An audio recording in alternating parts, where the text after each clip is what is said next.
لک الحمد یا اللہ الصلاۃ والسلام علیک یا رسول اللہ اما بعد۔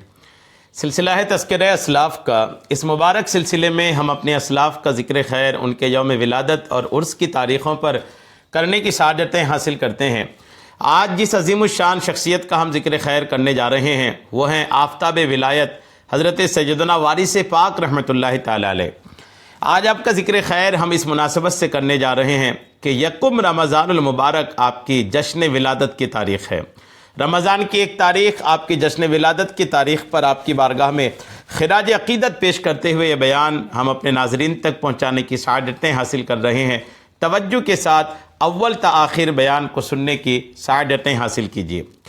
ہمارا موضوع ہے آپ کی ولادت کے حالات، پیدائش کے حالات، بچپنے کے حالات پر کچھ باتیں ہم آپ کو پیش کر رہے ہیں۔ اول تا آخر سماعت فرمائیے۔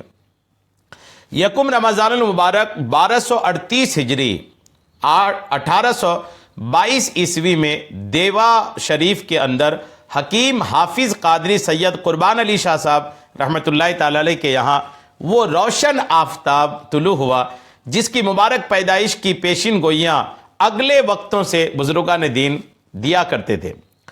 نام پاک وارث علی رکھا گیا۔ آپ کے حالات رضاعت یعنی دودھ پینے کے زمانے کے حالات کا سنیے۔ حسینی باغ کا یہ حسین پھول یکم رمضان المبارک کو کھلا تھا، اس لیے سارے ماہ مبارک کبھی اس نو مولود نے دن میں دودھ نہ پیا۔ غوث پاک رحمۃ اللہ تعالی علیہ کی طرح سیدنا وارث پاک رحمۃ اللہ تعالی علیہ بھی دن میں آپ نے پورا رمضان المبارک پیدائش کے بعد دودھ نہ پیا، اور دودھ نہیں پینے کی وجہ سے ایسا نہیں تھا کہ بھوک سے بےتاب ہو جاتے تھے، اور نہ ہی بھوک سے بےتاب ہو کر رویا چلایا، بلکہ نہایت صبر و سکون سے سحری کے وقت سے لے کر افطار کے وقت تک بغیر دودھ کے رہا۔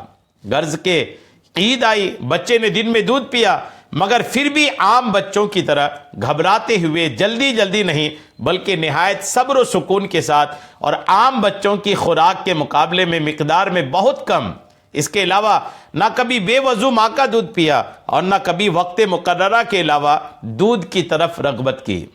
غور کیجئے، یعنی پورا رمضان دن کو دودھ نہیں پیا، اور عید کے دن آپ نے پیا تو وہ بھی بہت زیادہ ہڑبڑی نہیں، بہت کم دودھ پیتے تھے۔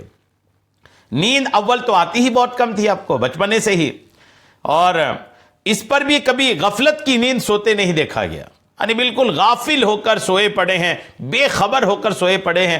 بچپن سے ہی سیدنا وارث پاک رحمۃ اللہ علیہ میں یہ دیکھا نہیں گیا، اور جب جاگتا تو ہمیشہ ہنستا کھیلتا ہوا اٹھتا، یعنی جیسے ہی نیند سے آپ جاگتے تھے سرکار وارث پاک رحمۃ اللہ تعالی علیہ تو ہنستے کھلتے بیدار ہوتے تھے۔ عام بچوں کی طرح کبھی روتا ہوا نہیں دیکھا گیا، بلکہ اکثر خاموش پایا گیا۔ نہیں، بچپنے میں ہی وارث پاک رحمۃ اللہ علیہ ایسی زندگی گزارے کہ رونا، بلخنا، بے چین ہونا، گھبرانا یہ چیزیں تو تھی نہیں۔ وہ سکون، وہ صبر کا معاملہ تھا کہ بچپنے سے ہی ولایت کے معاملات الحمدللہ آپ سے ظاہر ہو رہے تھے۔ کسی گہری سوچ یا کسی گہرے خیال میں جیسے پڑے ہوں، ایسا آپ کی الحمدللہ حالات، آپ کی کیفیت ہوا کرتی تھی۔ آنکھوں میں انتظار کی کیفیت دکھتی تھی، یعنی نظروں میں دیکھے سرکار وارث پاک کی تو ایسا لگ رہا ہے کسی کا انتظار کر رہے ہیں، اور چہرے کو دیکھے، چہرے کا ہاؤ بھاؤ نظر آئے تو دیکھے پتہ چلا کسی خیال میں گم ہو۔ اس حال میں سرکار وارث پاک رحمۃ اللہ تعالی علیہ کا بچپنا تھا۔ ابھی ننھے کی عمر صرف 2 سال تھی، وارث پاک رحمۃ اللہ علیہ کی 2 سال کی عمر تھی کہ شفیق باپ حضرت سید قربان علی شاہ صاحب رحمۃ اللہ تعالی علیہ کا وصال ہو گیا۔ لیجئے، اس طرح اس چھوٹی سی عمر میں نانا جان کی سنت یتیمی بھی پوری ہو گئی، آپ یتیم ہو گئے۔ آپ کی والدہ ماجدہ غمزدہ ماں نے در یتیم کو سینے سے لگایا اور اسے اپنی بیوگی کا سہارا بنایا۔ بچہ دن بھر الحمدللہ دن بھر وہ مصروف رہتے، رات کو چاند تاروں میں قدرت کے کرشمے دیکھ کر مسکرا دیتا تھا، یعنی دن بھر الحمدللہ دن بھر رات بھر عجیب طرح کی چیزیں سرکار وارث پاک رحمۃ اللہ علیہ سے ظاہر ہوتی تھی۔ رات کو جب آسمان کی طرف نظر کرتے تو تاروں کو دیکھ کر کے مسکرا دیتے۔ ماں بچے کو گود میں اٹھا لیتی، پیار کرتی اور اپنے آغوش محبت میں چھپا لیتی۔ آخر معشوق حقیقی کی غیرت عشق کو یہ بھی گوارا نہ ہوا کہ ہمارا عاشق کسی اور سے محبت بڑھائے۔ چنانچہ 3 سال کی ننھی سی عمر میں پیاری ماں کا بھی ساتھ چھوٹ گیا۔ یعنی سرکار وارث پاک رحمۃ اللہ علیہ جب 3 سال کے ہوئے تو آپ کے والدہ کا بھی انتقال ہوا، اور اس سے پہلے والد صاحب بھی انتقال کر گئے تھے۔ یعنی 3 سال میں آپ مکمل طور پر والد اور والدہ کی آپ سایہ عاطفت سے آزاد ہو چکے تھے۔ یعنی اب والد کا سایہ بھی پہلے سے جا چکا تھا اور والدہ کا سایہ بھی اب ختم ہو چکا۔ ماں کی رحلت کے بعد، والدہ کے انتقال کے بعد، دادی صاحبہ نے یتیم اور یسیر کو اپنے گلے کا ہار بنایا۔ دادی کی آپ خدمت میں آئے، دادی نے آپ کو سنبھالا۔ عمر شریف 5 سال کی ہوئی تو بڑے چاؤ سے بسم اللہ شریف پڑھوائی۔ یعنی جب 5 سال کی ہوئے آپ سرکار وارث پاک رحمۃ اللہ علیہ تو بسم اللہ خوانی ہوئی۔ مولوی صاحب گھر پر باقاعدہ آنے لگے۔ وارث پاک کھانے پینے کی چیزیں دے کر استاد صاحب کو کھیل میں لگا لیتے۔ یعنی 5 سال کے بعد جب وارث پاک رحمۃ اللہ علیہ کی بسم اللہ خوانی ہوئی تو ایک عالم صاحب کو، ایک پڑھانے والے کو لگایا گیا، اور وہ روزانہ آتے تھے پڑھانے۔ لیکن وارث پاک رحمۃ اللہ علیہ کا کمال یہ تھا کہ یہ اپنے استاد صاحب کو کچھ کھانے پینے کی چیز دے کر کے کھیل کود میں لگا لیتے۔ استاد صاحب بھی بچے کے ساتھ بچہ بن جاتے۔ جب مولوی صاحب چلے جاتے تو وارث پاک باہر آتے اور اپنے ہم عمر لڑکوں کو کھیل ہی کھیل میں محبت الہی کا درس دیتے۔ سبحان اللہ، مولوی صاحب کو کھلانا اور کھیلتے ہوئے بچوں کو پڑھانا یہ آپ ہی کا حصہ تھا۔ بھلا بتائیے، کوئی پڑھانے والا آئے پڑھانے کے لیے اور وہ بچے کے ساتھ کھیل میں لگ جائے، یہ کمال تھا وارث پاک رحمۃ اللہ علیہ کا کہ جو اپنے استاد صاحب کا ذہن بھی گھما دیتے تھے۔ اکثر دادی جان کے صندوقچے میں سے روپے پیسے نکال لاتے اور واعظ و نصیحت سننے والے لڑکوں کو شیرینی کھلاتے۔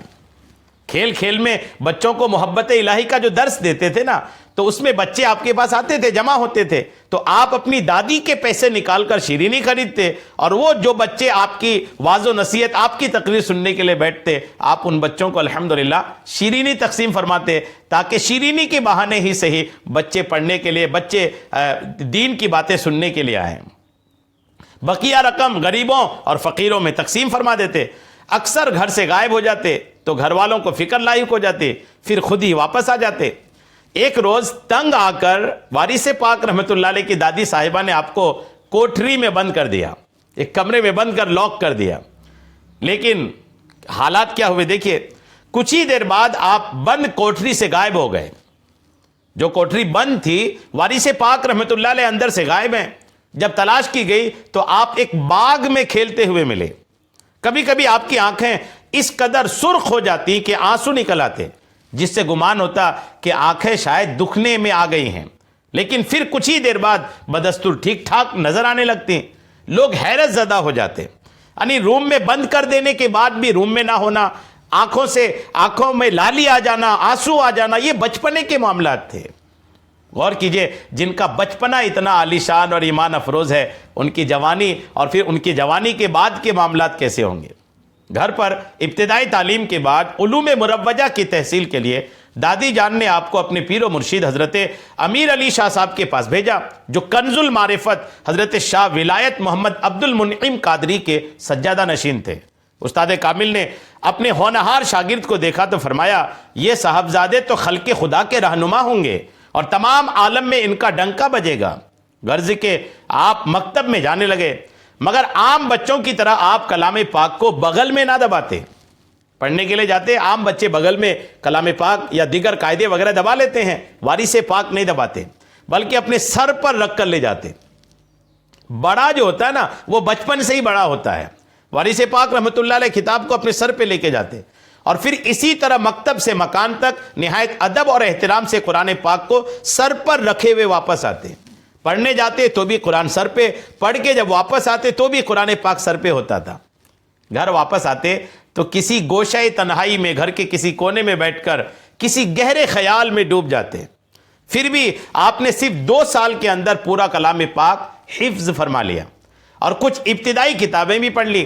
اس کے بعد کی تعلیم کے لیے آپ کو علامہ امام علی صاحب کی خدمت میں بھیجا گیا، مگر خود علامہ صاحب کا یہ عالم تھا کہ اپنے اس شاگرد کو آتا دیکھتے تو ادب سے کھڑے ہو جاتے، استاد کھڑے ہو جاتے اور تعظیم بجا لاتے۔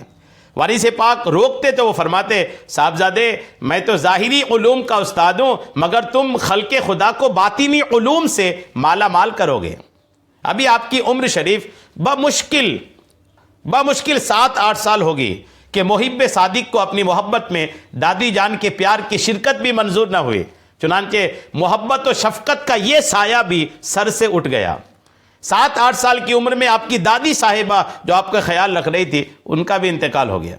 دادی صاحبہ کے وصال کے بعد دنیا میں بڑی بہن کے علاوہ اور کوئی چاہنے والا نہیں رہ گیا تھا.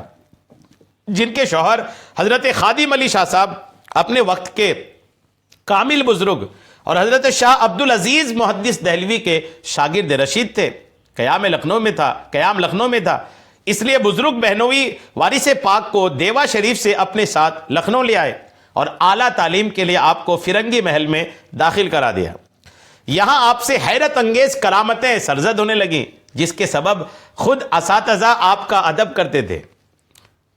الحمدللہ ایک دن ایک معلم صاحب نے حضرت خادم علی شاہ صاحب سے عرض کیا کہ آپ نے ایک شعر کو میرے سپرد کر دیا ہے. ان صاحبزادے کے کرشمے حیرت انگیز ہیں. اس لڑکپن میں جو کرامتیں آپ سے ظاہر ہوتی ہیں وہ کامل بزرگوں سے بھی کم دیکھنے میں آتی ہیں. پڑھائی کا یہ عالم ہے کہ صاحبزادے پڑھے پڑھائے پیدا ہوئے ہیں. میری رائے میں زیادہ تعلیم کی انہیں ضرورت نہیں ہے. لیکن حضرت خادم علی شاہ صاحب پھر بھی برابر پڑھواتے رہے اور خود بھی تربیت کرتے رہے. اس طرح آپ نے تفسیر و حدیث میں کافی دستگاہ بہم پہنچائے. لیکن تعلیمی طریقے کے ساتھ ساتھ جو عشق الہی میں بھی روز افزوں اضافہ ہوتا گیا حتیٰ کہ نوبت یہاں تک پہنچی کہ ہر وقت ہی وجدانی کیفیت طاری رہنے لگی. اکثر ویرانوں میں نکل جاتے اور یاد الہی میں غرق ہو جاتے. آخر کوئی تلاش کرتا ہوا ان تک پہنچ جاتا اور مراقبے سے چونکا دیتے. الحمدللہ اتنی عظیم الشان شخصیت ہے سرکار وارث پاک رحمۃ اللہ تعالی علیہ. رمضان کی 1 تاریخ جشن ولادت وارث پاک پر یہ مختصر تذکرہ. اللہ کریم وارث پاک رحمۃ اللہ علیہ کے ہم سب کو خوب برکتیں خوب فیض عطا فرمائے. آمین بجاہ النبی الامین صلی اللہ تعالی علیہ وسلم.